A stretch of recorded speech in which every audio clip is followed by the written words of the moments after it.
Okay, so we're back for part 2 of our little video lecture here. We had finished up the shoestring points. So for the exam, you got to know all the shoestring points like we did already for the previous test, which would be something like, you know, what's the shoestring point of the gallbladder? You're supposed to say gallbladder 41. Damn you, gallbladder channel. You're not 42. The other part is that you got to know these different functions. So work on that during the week. For the exam, you know, it'd be fair to say which point category treats the skin, you're supposed to say HESI. Which point category treats conditions of the voice, you're supposed to say Jing River. Which point treats diseases of the sinews and bones, you're supposed to say Jing River. Which treats diseases that manifest intermittently, you're supposed to say shoestring, blah, blah, blah. So that's the deal with it. Those are, for some reason, very hard to memorize and hold on to. I don't know entirely why that is. I got the same problem as a student, so I can empathize with it. It means that you just have to keep testing on it over and over again. There's nothing really you can do about that. Next subject matter. So heavenly star points of Madanyang. Well, we already did this, so this is sort of just a little quick review of these points. And I think the way that we covered it in class is sort of the longer version. This is really just sort of the Cliff Notes version of it. Obviously have all of this, so these things could still be asked on the upcoming final. I did them sort of as all extra credit points for the tests. That was sort of more like our midterm, the second of our 3 tests. And so, you know, probably come back again, maybe more in the main body of the test, not just as extra credit points. We'll see how that plays itself out. Okay, so that's covered. High meeting points or influential points. So this is other category points we really haven't had a chance to talk about too much. They're another classical category listed in the Nanjing, that's the classical difficulties.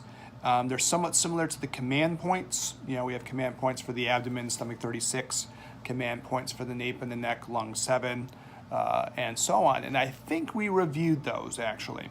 So I'm going to say that all those command points are fair game for a test as well. So just make sure you look at them in Deadman, could ask something about them. Of course, the other category that's similar is the influential points. It's not like they're not on specific channels, meaning that they're not like Luo points where every channel has a Luo point or a Shi-Clef point, and their treatment effects are a bit more broad. So they're kind of as if they treat some aspect of the body kind of in a systematic way. Yeah. So the treatment effects not on areas like the command points, but a bit more broad. So like a command point would say it treats the abdomen, or Li4 treats the face, or lung 7 treats the nape and the neck. It's homing to a part of the body. Here it's a bit not like so homing to one particular area of the body, but a bit more broad, right? A whole aspect of the system it's treating. So we can kind of turn the page and see this. They treat either organ substances or tissues. On the organ side, they treat the Zang or the Fu organs. And I don't match this up, which is a little bit weird that I didn't do this. I guess I do it down below. So the Zang is liver 13, which we'll discuss a little bit more later on. The Fu is Ren 12. The Qi is Ren 17. The blood is UB 17. The sinews, which we know all the time, is gallbladder 34. People do that in the clinic a lot, right? The vessels are lung 9. And again, the lung opens up to the 100 vessels. So there's a logic to all this, which we'll cover. The bones are UB 11. And the marrow is gallbladder 39. So anyways, that's the matchup with these things. Wrote this kind of in a weird way on here. I don't know why I did that. But in any case, there it is. I guess the point I was trying to make is that they kind of focus in on these parts of the body. The Zang overall, the Fu overall, the Qi overall, the blood overall, the sinews overall, the vessels overall, the bones overall, and the marrow inside the bones overall. So that's kind of the basic gist of it, right? When you get to the marrow, it's a tissue, but it also overlaps as an extraordinary organ, so it's a kind of a little hodgepodge between the two. All right, so in general, in modern usage, these meeting points are used for their systemic treatment effects of whatever thing they're correlated with. So liver 13 generates postnatal essence to support all the Zang. It's kind of like down here and more towards the bottom of the page, right? And then someone like Goldney Wang Ting would make that point. You know, you do liver 13, you're creating these general effects. Kind of fits into the Pi Wei Lun too, right? That kind of philosophy. So because liver 13 is the front move point of the spleen, it has that kind of general action. Ren 12 is the front move of the stomach. So it has an effect on postnatal Qi overall, but we talked about this, again, all the way back in physiology, crazily enough, where Ren 12, because it affects the stomach, has an effect on the entire GI tract. If the stomach starts working better, the Chinese theory is this tends to have a beneficial effect for the entirety of the GI tract. So Ren 12 has that effect. GI tract works better, probably the bladder works a little bit better, the gallbladder works a little bit better. That's the basic theory of all of this. Ren 17, this is an upper C of Qi. We got the lower C of Qi is Ren 6, so these points are sometimes kind of considered relative to one another. Ren 17 has upper C of Qi as a kind of an alternative name for that point. And so it treats the Qi systemically. Again, that could mean Qi deficiency, which you think of a lot with this, right? You think of it as a point that tonifies the Qi, especially affecting the Qi of the lung and the heart, or the Zong Qi of the chest. But there probably is the idea that this also treats Qi stagnation too, the same way as Ren 6 can treat deficiency and stagnation. And so sometimes we don't always think about that, but that's a useful idea, right? And when you think about moving Qi systemically, you can think about systemically with a Ren 17. You can also think about its connection to the pericardium channel and points like pericardium 6, because that's Zhui Yin, and Zhui Yin ties you back into the relationship with the liver. So to move Qi overall, you could do something like liver 3, pericardium 6, and Ren 17, and you're trying to make those points kind of connect together. We had that as one of our alternative 4 gates things, right? UB17 treats the blood overall as a substance. That's very common in TCM. We see that a lot. Spleen 10, of course, is the distal point that's like that. So those are the 2 points that get talked about over and over again in that way. Gallbladder 34 treats the tendons in a systematic way. And so systemically. And so there's a couple ways to think about this. You know, we're getting back into the liver and the gallbladder by treating this gallbladder point. So on the one hand, you could think that this gallbladder point helps direct the liver blood out into the sinews, and so you get better repair, healing, and strength of the sinews by having more blood support them, so it treats kind of blood deficiency. And you have to get that with points that would tonify blood, like liver 3, liver 8, spleen 6, gallbladder 34. Or you can think of this in terms of wind and tremor. So you can imagine points like gallbladder 20, gallbladder 31, Li4, and gallbladder 34 to treat wind in the sinews or something like that. And then you could keep building the treatments then. If you needed more yin to control that wind of the sinews, you could probably imagine doing things like kidney 3 and liver 3. So that's how you build up a treatment from these kinds of things. And then you're really tapping into the 2 major ideas with the liver, which is that it either stores the blood or regulates the qi. If qi regulation gets really crappy, then you get wind in the sinews. Internal wind stuff. Anyways, that's the idea. There's also this kind of little deal. I said saves needles. I changed beverages during the intermission. So I went with a little pomegranate juice here. Actually, public service announcement, Pete's has pretty decent cheap pomegranate juice if you like it. It's called like Nature's Goodness or something like that. Anyway, it doesn't have anything to do with this class. But I always like to give a little useful information beyond the Chinese medical blah, blah, blah. I always actually laugh a little bit because it always has to be like Nature's Goodness or something. I mean, it's just some juice. It's not that big of a deal. But all right, whatever. I also realized during the break that I had these headphones hanging out of my ears, which, I wasn't really using them, so that was suboptimal. In any case, fixed that stuff, and I got some decent juice now. To complement my coffee, I'm gonna be like a two-fisted drinker. Pomegranate juice and coffee. Who cares about this shit? Nobody does. Okay, so let's get back to this conversation here. Lung 9 treats the vessels overall. And again, that's kind of like based on the lung-heart connection. Lung opens up to the 100 vessels. So you can imagine doing lung 9 with other points that affect the heart or the pericardium could be useful. And so you can kind of emphasize that idea of connecting to the vessels. And also maybe for bleeding syndromes where you could treat the spleen for containment of the blood with lung 9, or the other example given here is to use this when you have pulseless syndromes, meaning that you have weak pulses that need to be kind of bounced back up again. Of course, if you do lung 9, you're right by the radial artery, so it tends to stimulate that. And there's some people who like to do that before they take pulses, though I never learned those kinds of things, and I can't say I entirely can recommend them, because it seems like you want to kind of take the pulse the way it stands. But anyways, there are people who kind of like to treat lung 9 first. But anyways, if you have a pulseless syndrome, You're trying to tonify the heart, and you can use the lung to help do this tonification directed into the vessels, and that's certainly a good idea. Heart 7, lung 9, Ren 17, spleen 6 to generate more blood, liver 3 maybe helps move and generate blood. So those are kind of ideas of how you would do that. UB11 treats the bones. It's kind of interesting because it's kind of up in the upper thoracics, obviously, and it kind of gets into like where the bones and the spine are up over there.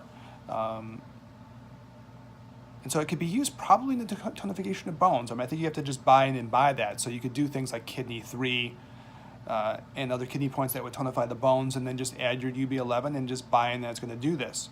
In TCM, I think they do a little bit more like the idea of wind cold affecting the bones and the joints. So they kind of go more like maybe this is the kind of thing that you do when you have arthritic things that need to be kind of out thrusted. So UB11 is high on the back and the thoracics around where sort of the lung back shoe point is, and UB12, which is thought to out thrust wind. So maybe it's more like out thrusting wind from the exterior of the body that's getting into the bones and the joints and creating B syndrome. So I think that's a bit more the modern attitude, and I think Parag describes it that way. GB39 treats the marrow. In modern practice, this is again more of a B syndrome thing affecting the bones, though I think in part of the classical literature there's this idea that the marrow is involved in tonifying blood.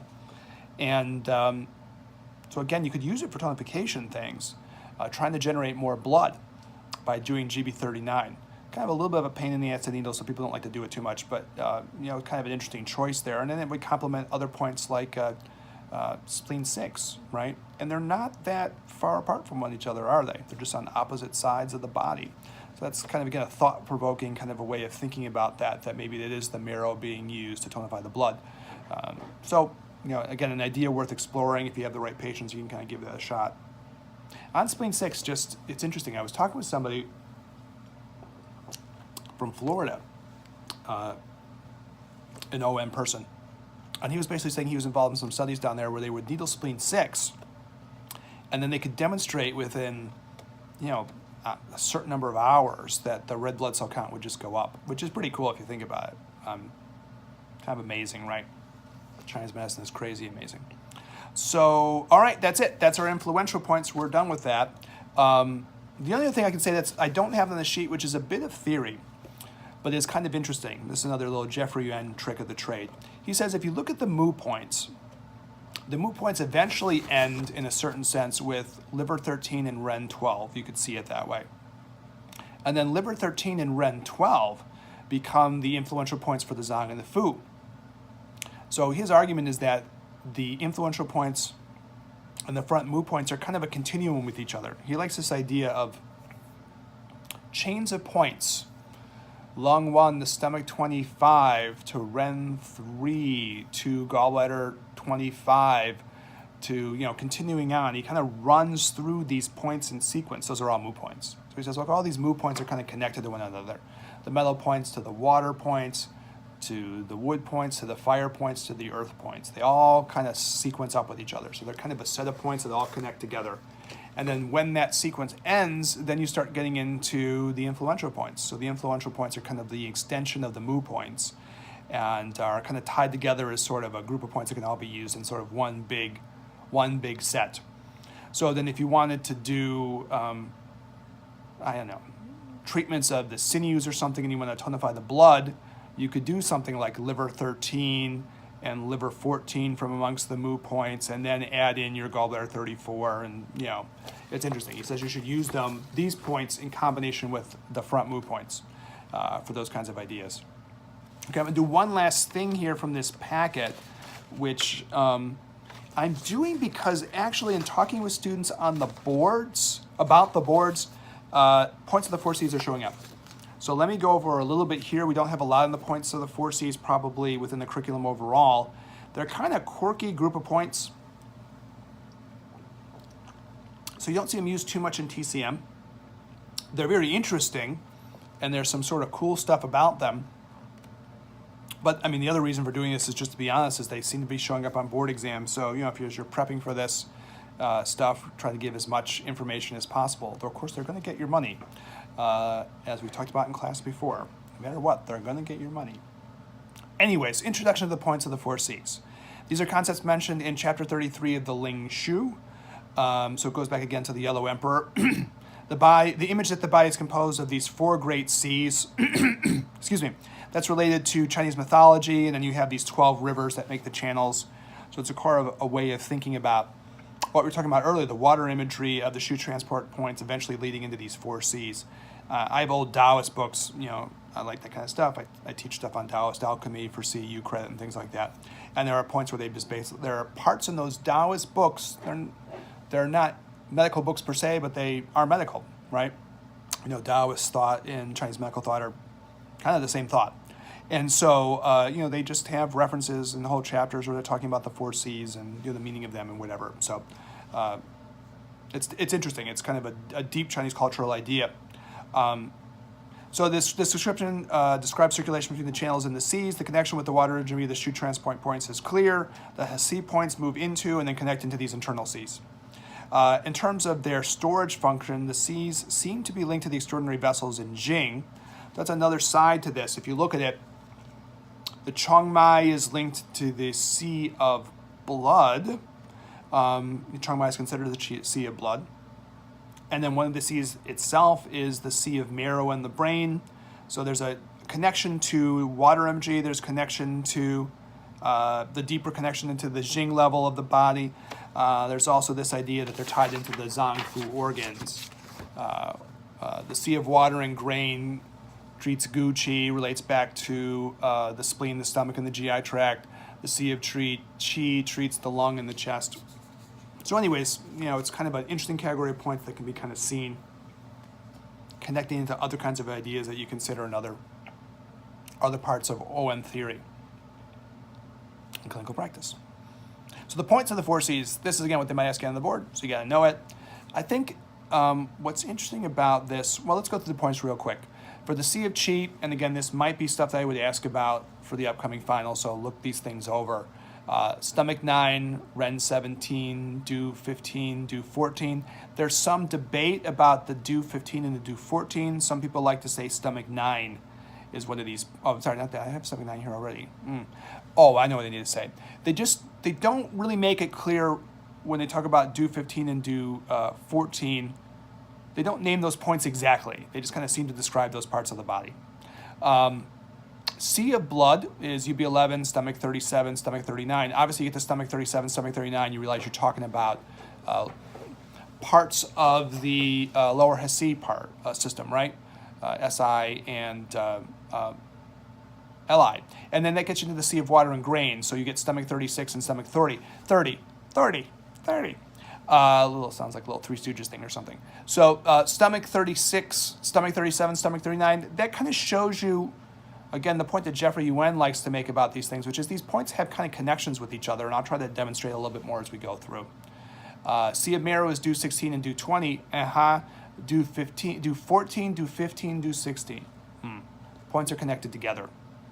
Again, as I was saying earlier, many of these descriptions are kind of vague. They don't mention points. Like Do 20 says the top of the head, or Do 14 and 15 say above and below the pillar bones of the cervicals. Okay, so what are these points considered to do? And apparently on the boards they're asking these kinds of questions. So in the Ling Shu, the Sea of Qi, and again we have these points. They're on the neck and the chest and on the window of heaven. So there's a logic why this would be connected to Qi. It's referencing back to the upper jiao and the Sea of Qi in the upper jiao, that's Ren 17. So on the exercise, it says fullness of the chest, urgent breathing, and then flushing of the face. So it seems like there's heat in the upper jiao or something like that, right? Again, whether it's an excess external invasion thing or whether it's qi stagnation, it seems to be kind of open. If it's deficient, well then there's deficiency and the energy seems insufficient for speech. So you have sort of a fatigued qi deficient person with sort of a weak voice. And again, they look like lung and wei qi deficiencies. So in the modern thought, you'd say if you have a lung excess or a lung deficiency, for a variety of reasons, you could probably gravitate towards these points. That's pretty clear. Sea of Blood gets a bit more tricky. In the Ling Shu, it says the Chongmai is a sea of the blood of the 12 channels. In the upper, it's conveyed to UB11. UB11 is also a point of the bones. So there's all kinds of blood and Jing stuff going on here, right? Which gets us back to the idea there might be more of a connection in Chinese thought between the marrow, the bones, the Jing, and the blood than what you might think. It's also a meeting point of the UB, SIGB, triple warmer, and Du channels. So it's a kind of a more major point than what we would think about. Then it says in the Ling Shu that the lower part of the sea of blood emerges at stomach 37 and stomach 39, which we'll talk about relative to the sea of water grain in a second. So upper great void and lower great void are the two names of these points. So they're kind of linked together by name, and they're both lower Hesse points. So again, kind of an interesting category. It isn't as obvious. You get these 2 points on the UB11 that are kind of superior and posterior, and you get this kind of crossing thing with stomach 37 and stomach 39 in the front. It's kind of interesting. So the pathology in the Ling Shu about the sea of blood is kind of vague. But again, I've talked with some students and they've asked questions about this exact thing on the boards. So sea of blood is excess. It says the sensation is if the body is big. One feels disquiet or agitation, but one does not know where the disease is.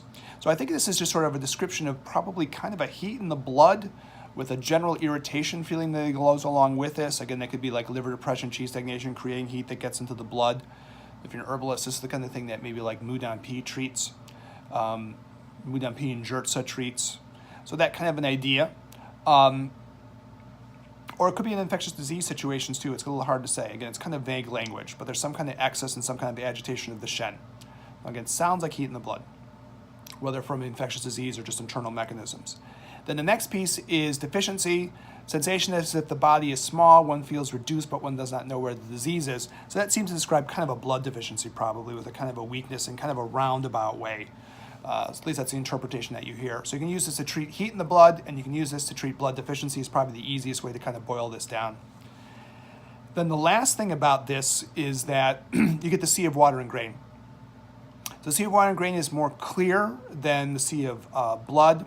You get stomach 30, which is kind of the upper point, and stomach 36 is the lower point. On the excess, it says abdominal fullness.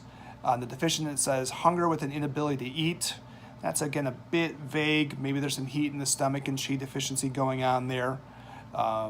Anyways, I think the general thought would be you can use it to treat excess or deficiency of the GI tract. I reference spleen stomach disharmony here with this, though, for the hunger with inability to eat, because that does like heat in the stomach mixed with deficiency of the spleen, right? So stomach 36 is kind of classically tied into stomach 30. And then, you get that kind of idea of stomach 30 being used now to treat these symptoms of the abdomen and symptoms of the GI tract. Stomach 30 is also associated with the Chongmai again, so you get another kind of reference of how these things all seem to tie together. Stomach 36 has general tonifying properties of the postnatal to influence the prenatal. So, you get the idea at this point. It's kind of useful to tone this 2-point combination is useful to sort of tonify the GI tract, to tonify the body overall. Sea of marrow, now we've gone to the very tippy top of all of these seas. The sea of marrow is also fairly clear in terms of its symptoms. The points surround the brain above and below. On the deficient side, they kind of describe a Jing deficient person where this is undermining the sea of marrow. So whirling sensation of the brain, dizziness, tinnitus, pain of the lower legs, impairment of vision, indolence, and the desire to sleep. All right, so it's kind of always a funny description to me because it's kind of like a bit judgy. Indolence. All right, so Jing deficiencies affecting the brain, affecting the weight-bearing structures of the lower legs, maybe affecting the ears and the eyes, and then maybe even having psychological effects or psychospiritual effects in terms of indolence and somnolence. So these are all Jing deficiency symptoms. And then there's no excess pathology of the sea of marrow, which is interesting. This creates a lot of debate about whether you can really be Jing excess or not. I know a lot of people feel like you just can't. If your body has Jing, it just puts it to good use. But basically what you get here is sort of a description of some kind of like, I always like to say Nietzsche-esque kind of uber-mensch type person, where they're just kind of exceeding the normal. So there's lightness of the body, there's more strength, the person's self exceeds the normal. Why would this be the case? In Taoist thought, the idea is if you build up enough Jing, that Jing will travel up the Dumai, eventually get into the Sea of Marrow and strengthen the Sea of Marrow.